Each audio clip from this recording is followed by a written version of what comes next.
Hey! Welcome back, Fire Tribe. Hey! Hoo, hoo, ha, hoo, hoo, ha. That's our Fire Tribe. That's it. That can be our Fire Tribe. The dodgeball entrance. Exactly. That could be our Fire Tribe entrance. Yes, it can. I recall us doing that at some event Someone's before. wedding. Was it? Oh, it was mine. It was yours. Were you that messed up? I wasn't part of it, was I? You told us to do it. You were not a part of it. Yeah, no, but I came out not with you guys. You didn't. Do you know who messed it up? So I didn't get to see it. Anthony Smith. I saw it on the video, but I was behind. I was like still in the back room. So, but I saw it on the video. Yeah, Yeah. he was Anthony. That kid was toasty. Classic. Other than him, we Classic character. We nailed it. nailed it. Hey. Classic character. Welcome back. We're talking Gameweek 28. That's the topic of the day. We're going to look at biggest transfers in, biggest transfers out, players we like, players we dislike, and we're going to talk about that Cunha fight a little bit, I think, because got some differing opinions. Want to talk about it, see where the heat is in the room. Before that, though, how my guys doing? We good.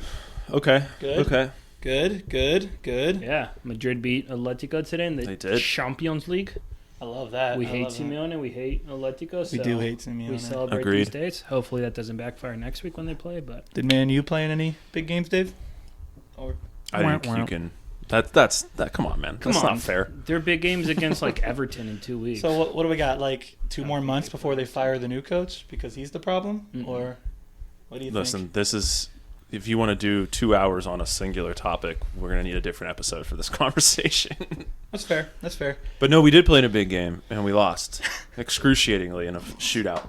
That's right. That was such a bad PK from Xerxes. Right. Oh my Zero God. confidence. Listen, I can't relive it. Yeah, it's okay. I can't even. All right. So let's just get started. Transfers. Dave, hit us. Is that what we want to talk about?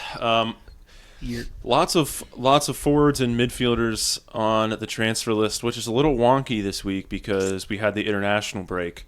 So some people made some moves, and then some different stuff happened that we'll get to. That makes the list a little bit funny this week. But a couple of informed midfielders on the transfer inside. Justin Kluivert continues his nice, consistent run of production. I think I have to probably eat my crow on taking Semenyo over him a while back. Yeah, we know. Are you gonna eat your crow? I think Semenyo's been killing it. He You ate guys too are- much chips and You dip. guys are He's full. You guys are ridiculous. Um, Ridiculous. Dominic Szoboszlai, Phil. It's very informed for Liverpool.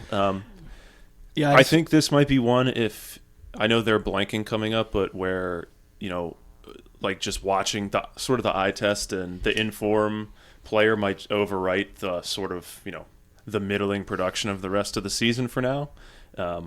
Dave, I just gotta let you know, man. You don't know ball. You don't know ball. That's all I've been told.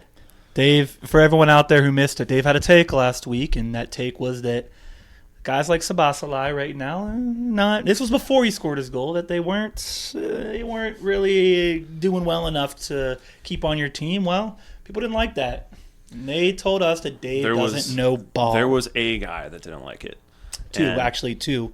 In fairness, I thought my reasoning was pretty sensible. He's just way too inconsistent. Listen, come back to the chats. No. Before everyone gets on his whatever, he did basically blank 4 weeks in a row. Before that, he had blanked 2 weeks and had 1 good week. So he's had 3 good weeks in the last 8 or 9. Scroll down the rest of the schedule. It's the same thing. Yeah, 0 But minutes, 0 minutes. this So person- chill the hell out, This man. person we think was confused, and I'm only talking about Dominic Szoboszlai from FPL point of view. I love him in real life. I love watching him. He's awesome. But anyway, the rest of the transfer ins are forwards. Wissa, Marmoush, Beto.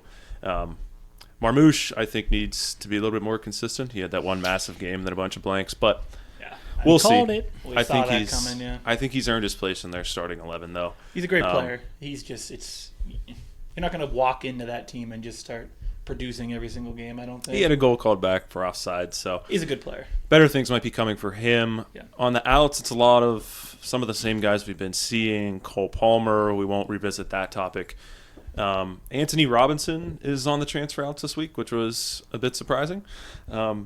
Anthony Gordon also, he's suspended for the next couple games. Amad Diallo continues to get dropped for him being out for the season. But There was the funny things I was talking about are the fact that both JP Mateta and Matheus Cunha are on the transfer-ins after they've both been super in form. Then there was the international break, and they are also now both on the transfer-outs because one of them got kicked in the face and the other one headbutted a guy in the face. It's So like WWE headbutts. it was comical to me that they are on both lists. But, Cunha is suspended, for 3 games, and I don't think we know yet. Mateta got 25 stitches. He came out of the hospital, but I don't see... It's going to be hard to play this sport without being able to use your head. Yeah, so I don't think we know how long he's going to be out, but I think it's safe to assume you can't use him for the next 2 weeks. Yeah, he'll get the Peter check. They have the... or whatever. Hopefully. Yeah. They have the blank game week in 2 weeks, so I'm assuming he's going to be out at least until then, and then they'll reassess where he's at before they go play Southampton. So. I hope he gets that helmet. He'd look way more intimidating than he kind of already does. Right? And if he got, spikes on it, too.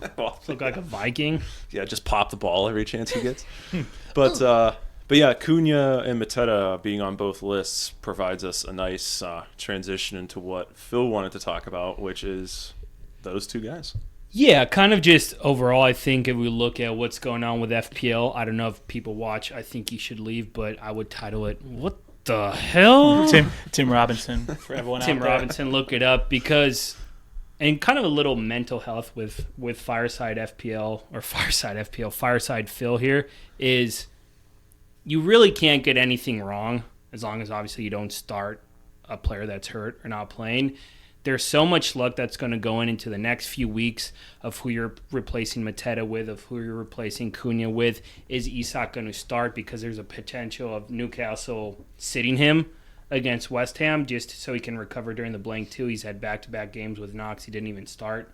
Subjectively, you can get it wrong. You can get it wrong, but don't throw an excuse in there when you get it Hey, wrong, and then you're going to tell us it wasn't. This is mental health with Fireside Phil, so chill the hell out. Stay in your lane, buddy. Stay in my lane.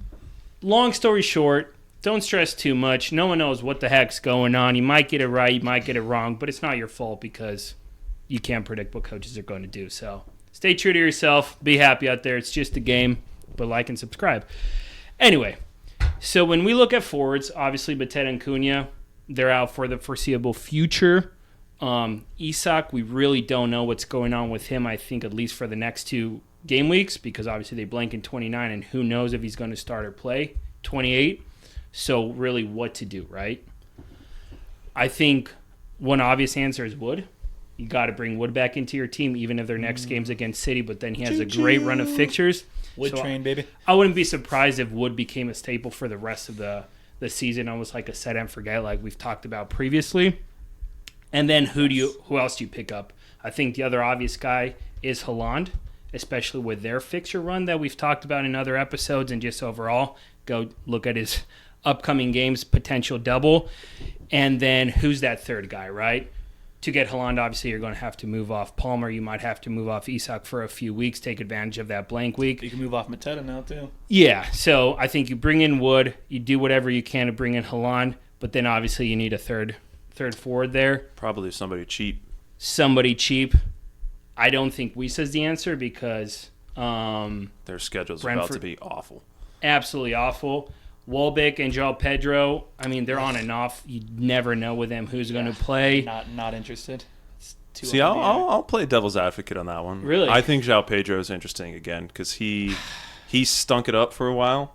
But still, during that, he's pretty much started every game since he came back from injury a long time ago. He did sit against Chelsea. Didn't start that game, but Brighton is really in form, and like we said, I think there's not a lot of great options like navigating this double game or this blank game week coming up. So I kind of like him. He is in form again. You could also go for Beto. I was going to say I respect your opinion about JP, but I think the answer for the next 2 weeks, and I think what you really have to think about is how do I get over these random Mateta and Cunha incidents, potentially Isak, and prepare yourself for that blank game week. And then once game week 30 comes, obviously we've talked about the chips in the other video, but you can wild card, whatever it might be. Beto's the answer. 5 goals in 5 games. He's only blanked in 1 of them. Even in the game he blanked against Brentford, he had multiple chances, so he could have scored for his 5th game in a row. They're playing Wolves and West Ham, so it's not hard fixtures. So he would be my guy as a cheap guy to go with Wood and Haaland next to him for at least the next 2 game weeks, and then come game week 30, you can kind of rearrange your team depending on what chips you have and who might be hurt or fight again. I like that. I like that. Beto. Everton are also in form. Little Drake Everton. for you. Man, we Yeah. come up with so many songs here. That's Jeff just Bezos. shows how smart Jeff Bezos. I mean, I was going with a song, but yeah, him too. Yeah, or Jeff that. Bezos. So yeah, that's what I think for forwards. But Cunha, Mateta, what the hell, man? Another song. Cunha Mateta. Sure, someone else has come up with that one already. But Yeah, but we tweeted about it a week and a half ago. So that's true. That's We- true. If you we've been- followed us, you But- would've seen that. Mateta, obviously not his fault. Cunha. Sean, what are your thoughts on Cunha? Because I know you were pretty harsh on him over text in our group text. Yes, Cunha. So listen, I know that a lot of people are going to say, well, it wasn't that big of a deal. He didn't even hit him, whatever. I'm a believer that, first of all, it's not the first time he's done it this season, something like that. And I don't think that all sports are going this way, right? NFL is going this way. NBA is going this way, where you touch someone, you're getting a call, right? And I don't agree that, hey, you shouldn't be allowed to touch a guy or do something small like that. But by the lay of the land and the law of the game right now, 3 games minimum for me. He swung at him twice, missed, kicked at him, and then he headbutted him, WWE style. But I just think that easily that's a 3-game suspension. I also think that maybe that doesn't play in at all because I don't know his full history, but this season, that's 2 times he's had a little bit of an outburst, and he was going to get bought in that January, or there were rumors that people at bigger teams were looking at him in the January transfer window. End the season, I mean, are some of those teams going to be scared away? Listen, we can't pay for a guy that's going to be out for 6 games in the season. I mean, I know you and I very much disagree on this. I disagree. He's definitely a little crazy, but he's also really good, and I think Okay, well, a lot of it's people also are really good. it's also March, so 5 months from now, I think any big team that wants to buy him probably is going to forget about this. Let's stay off that point, though. Okay. Let's go to the point of, are the 3 games warranted? Yeah, he Yeah. headbutted a guy in the face. Yeah. You do think the 3 games are warranted for sure? You think he should get 3 games? My point is everyone is overreacting to this incident, saying acting like he did this incredibly bad thing, and it's tainting his quality and future as a soccer player, football player. Perdóname. I just think it's absolutely silly. People are going to have reactions, and at the end of the day, you see tackles, you see elbows happen in game that can injure someone and actually hurt them, like Mateta's injury. That are 20 times worse, and people aren't overreacting about it. I think the intent is the part. The intent is he got pissed at Kirk The and intent swung is a he few swung times twice and missed. Okay, if he he was swung. if he was a better fighter, he probably would have smoked him. Okay, cool. So Kirk gets a little bruise. Cunha gets a 3-game suspension, and everyone moves on. I just think people are I'm fine with overreacting that. about his aggression. Who the Yeah, hell cares? I'm with you on that. I mean, Okay. whatever. He people do that all the time. Yeah. Zinedine Zidane is not known as a not good player because he headbutted someone. I get that. I just think the people who are trying to say, "Oh, this isn't a big deal. He shouldn't get any game suspension," I think No. that's BS. Yeah, No one headbutts Marco Materazzi and gets away with it. yeah, Did but they win that game? Did they win that game? Who? France? Dude, no. I don't Italy won the remember. World Italy, Cup. So long. Italy won the World Cup that year. That's what I'm saying. Yeah. Oh, I thought you meant they as in France. No. No, Italy won. Really. Yeah. But Sure did. I think my last point to it is you get Cunha, and okay, he made a mistake. They're painting him out to be a bad guy. Messi literally took hormones. No, we're not doing this. Oh no. We're not to doing become this this where we're player, going. and no, everyone celebrates him, and people are criticizing Cunha. Cunha is more of an honorable player than Messi, so For everyone out there who just saw that happen and you're like, why did he bring up Messi? Just know that he absolutely hates Messi. that's the winning argument. Cunha just I control didn't himself. see this segment going that direction. No, but I didn't see that either. But yeah, I think Kinda happy it we all agree that the punishment is fitting for what he did. And I think we all agree that people should just relax because, Now, granted, if he comes back and He does does it need to again, get his crap together because I'm Wolves are saying. going to get relegated, and he's their best player, and they need him. He's so and good. again, They're bad without him. I'm just saying, a team like Arsenal, with him. that's just struggling so much this year to get players in the team. When you see that happen twice, I'm not saying it's going to change their mind, but don't tell me that they're not going to think about we got to get guys in the field. Look what happened to us. It'll just make him cheaper. Yeah. Fair enough. Yeah. Teams are like, let's go. Fair enough. Hit another guy. All right, Dave. Sorry. No, I was just going to say, bringing in forwards is you're going to have to make some adjustments to your teams in the midfield. Probably Palmer. So, Dave, I think it's a good transition to you to kind of to talk about midfielders? Yeah, some middies. I guess I can do that. Let's go. And you mentioned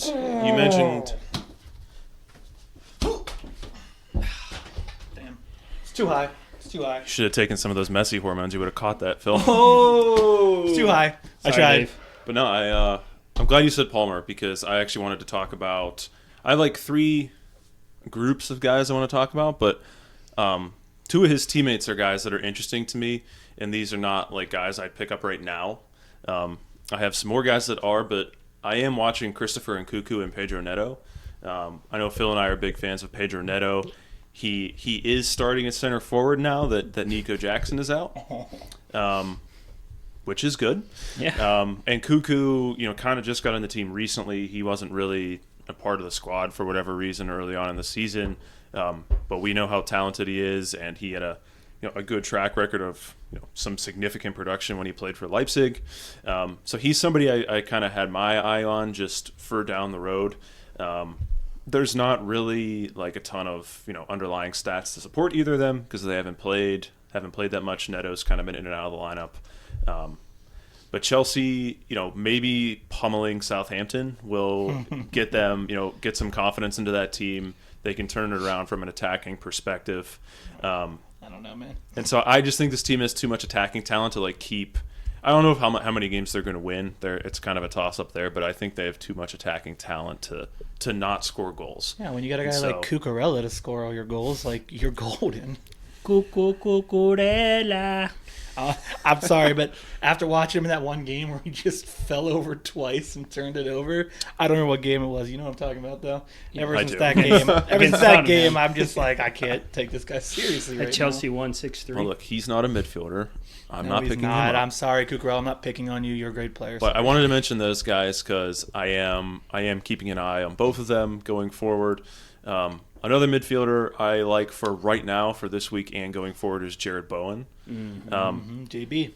So he had that injury about a month or so ago, and I felt like he was starting to play better, right before he got hurt. But he's kind of hit the ground running again since he came back from that injury. Amongst midfielders in the last 4 games, he's 6th in XFPL per 90. He's 3rd in points per 90. He's had a couple of big chances. So, and we know Jared Bowen's a quality player. He's played for England. You're pointing at me. Yeah, how many points is he in 3rd? Who's 2nd to 3rd? How many points is it? Is it close? It is close. Salah is obviously number one, but I can tell you here in 2 seconds. I say this because if you watch the game, he had that. I mean, they took the goal away. They gave him an assist. Point being is he'd get a couple more points had he been given that goal, so he could even be. I did put a minutes limit on it, but to get rid of some of the guys that have played 20 minutes. But Morgan Gibbs-White. Costco Phil Foden. It is close. It's a half a point between Gibbs-White and Bowen on per 90. So that could change things, but keep going. But the other thing I wanted to say is I like Bowen more because I feel like looking at midfielders, the ownership is kind of concentrated amongst 4 or 5 guys, like Salah, Palmer, and Bumo, who have kind of been highly owned. Clivert has kind of ticked up recently. Morgan Rogers, who hasn't been in great form. And after that, the next guys price-wise are Diaz, Anthony Gordon, who's suspended, Mitoma, who might be hurt, Bruno, Saka, who's hurt, Semenyo. I could keep going. But, those mid-priced options, there's not, a lot of guys right now that I feel good about playing. So that makes him a little bit more attractive to me going forward if, you want somebody different in your midfield. His schedule isn't bad either outside of a Liverpool game and he's a workhorse, man. 6-7 game weeks. That man's he's like a gnat, except he's good, right? He's got that mentality. I'm just going to chase you around the field all day, except I'm really skilled. So if I get that ball, you're in trouble. A lot of players that just chase around and like they don't have a lot of the ball skill. He's got both of those things going for him. Mm-hmm. Absolutely. If you guys will allow it, I have 3 more guys that I want to talk about. Make it real 6 fast. guys. Real fast. Go for it. Make it happen. Make it happen. And so these guys are just picks for this week, and that is Arsenal's attackers, who are all coincidentally classified as midfielders. I was not expecting this, but I love it. So I'm going to take a page out of Sean's book from last week. Yeah. I like them because they play my team. That's fair. And if you have watched my team play, we're not too good at the whole keeping the ball out of your net thing. And so the 3 attackers I'm talking about are Mikel Merino, Ethan Nwaneri, and Leandro Trossard. So I just blank there. I think you can take your pick amongst the 3 of them. I kind of lean towards Merino. I feel like he's been a little bit more of a goal threat, since he started playing center forward. But I don't really have an issue with any of them. I don't think the price is a problem for any of them. Nwaneri's obviously super cheap. Arsenal also put up a touchdown today on PSV in the Champions League. It's wild. So hopefully for FPL's sake, they're coming into the United game, in good attacking form with a little bit of confidence. So like I said, I'm leaning towards Mikel Merino, just narrowly over Nwaneri, but I think any of the 3 of them, if you need to change things up, need to save some money. These are 1-week plays. Just want to reiterate that. The jury's still out for me on Arsenal's attack without any forwards, but for this week, I do like the 3 of them. Love it. That's funny. We actually pretty much agreed perfectly on that take. That's the exact thing I said last week. Yeah, Sure I'm with was. ya. It's I'm almost with like ya. Dave listened to you last week. Yeah, I love that. I think I love blacked that for out me. during last week's episode. Yeah, That's- that was a that's lot. fair. That's fair. Anyone else for you before I take it? That's all the midfield guys I got. All right. Well, I'm going to end it with just 2 guys, like you just said, for this week in particular. Now, these aren't gotta get them guys, but they're interesting to me, and they're interesting because Mateta has 25 stitches in his head. So True. someone has to pick up the slack for Crystal Palace, a team who's been really good. Now, I think the best player on their team without Mateta is Munoz, but Yes, sir. I'm not talking defenders. Everyone out there should probably know at this point that he is one of the best defenders in the game. Forward. He's Mhm. basically a forward. Yeah, I guess. So, put my glasses on so I can read. Dave, So old. Dave, help me out. Excuse me. Watch out for Cunha. He might headbutt you. Dave, help me out with the name again, please, because it is really sending me for a loop. Eddie Nketiah. Nketiah. See, I would never have said Nketiah, but that's fine. I might be wrong, but Well, we're going to go with it. Eddie Nketiah, Ismail Sarr. Pretty much unused for the most part of the year. Sarr definitely more used, right? He had a little run. I think when they played Brighton and Arsenal. he had 17 against Brighton. He had 7 against Arsenal. I remember that week because everyone was kind of blowing up on him like this is the new guy coming out of nowhere. But currently, Nketiah's owned 0.6%, Sarr's owned 2.4%. So these guys aren't really all that owned in the game. Situation here very tough, and that's my issue. Right? You have a stud forward in Mateta. We don't know how long he's out, which is a problem, right? Like we said, he has 25 stitches in his head. They have a blank game week in 2 weeks, so we just have to assume he's not going to play until after that. But we just don't know when he's going to come back. But we have a team in Crystal Palace with a very easy schedule the next 3 weeks. They get Ipswich at home. They have a blank, unfortunately, and then they get Southampton away. Those are the 2 worst teams in the league. That's a great schedule, even with the blank, if we're being honest. So there's just a lot of unknown here, and I don't really know who benefits most from this. So before I go into what I think, you guys, just off the top of your heads, who do you think benefits most just at this current point in time between those 2? Sarr or Nketiah? Mateta's out. Who benefits most? Nketiah is a forward. He came in for Mateta, scored a goal. Sarr is the midfielder, right? I mean, in my opinion, I think Nketiah clearly benefits the most because he was, not playing and useless before, and now he's going to get 2 good matchups, albeit separated by a blank. Yeah, for Sarr, I don't think a ton changes for him. Him and Eze have been playing that dual role in the middle, and it's been working fairly well in real life, not so much for FPL. Maybe he takes on, I don't know. Maybe he's a little bit more aggressive without Mateta in there, but I think Nketiah probably benefits the most, right? I'm going to assume no. Is there any chance that Sarr gets pushed up? I feel like against those two teams, is Glasner really going to take that chance and push a guy up? But I'm just saying, I would say there's a chance of that. Maybe he changes the formation. I would say it's much more likely Nketiah starts at center forward. Takes that spot and maybe. You just don't know. Yeah, That's exactly. So I think Sarr and Nketiah are safe bets to be on the field in some fashion. Yeah, I would agree. So Nketiah, like you said, pretty unknown name. He scored in that Millwall game. Millwall is Millwall, so can't take too much from it. But he did come in for Mateta, and he did score a goal. I think they won 4-1. But he also scored in Gameweek 27. That was his first goal of the season. He played 4 minutes, and he scored a goal in that. I think also might have been a 4-1 win. But he has no other stats, frankly, to discuss. I think he has 1 assist on the season. But in his last 2 games, like I just said, he has 2 goals, right? 1 goal a game. That's not too bad. I think he also has 2 more goals in 3 EFL Cup games this year. Again, how much can you take from that? I don't know, but he's got 3 goals now. So I went back to last season to kind of see, was he relevant at Arsenal? Because that's where he came from. 5 goals, 2 assists in 27 EPL games. Nothing to write home about. He's 25, so he came off the bench a lot. Yeah, I mean, here's the thing. I wanted to know his age. He's 25. I thought maybe it's a tell situation where got a 19-year-old come in and let's see what happens. 25 is not old. I mean, I'm obviously older than that, but in terms of pro soccer, 25 is on the older side, I would say. You think? Well, I think you're probably directly in your prime. You're in your prime. Point is, he's not.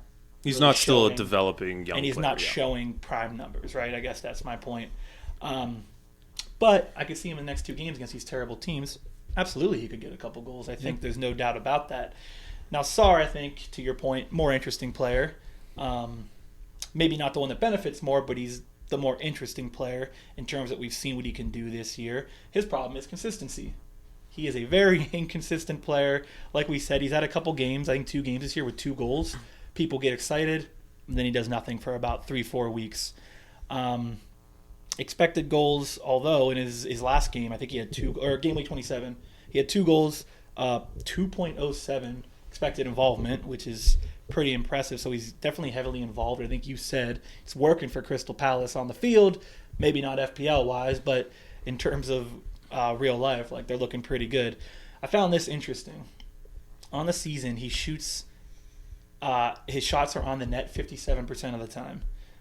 That's pretty high. A guy like Semenyo, 33% of the time. He had to do it. I got more. Just handpicked his example. Matoma, 42%. Bruno, 30%. Kluivert, 50%. Palmer, 42%. Salah, 52%. Obviously, Sarr's only taken 40 shots, less opportunities to miss. Point is, though, he's fairly accurate when he gets to shots, and we've seen him be able to score in multiple games already, or multiple goals in games already. So what happens when Mateta's out? Does he take on more role? I think that's the question we're asking here. Between the two, don't look very deep. The stats are Sarr has all the better stats, except one. I guess it's not really a stat, but do you know what Sarr leads, or what Nketiah leads Sarr in? Yellow cards? No. Goals. Price. Nketiah's 0.4. I was surprised when I saw that. I'm thinking he's getting that forward tax. 5.9. Yeah, right? yeah. He's getting that forward tax, 5.9 million. So he's 0.4 million more than Sarr. If you had made me choose one, I'm choosing Sarr because I just like the fact that I know he can score goals and he's cheaper. And if I'm going to leave a guy on my bench for a week, I want to pay less to leave him there. So I like Sarr, but I also think Nketiah has a very good chance here to get some big goals in the next 3 weeks. I think it would be Sarr for me.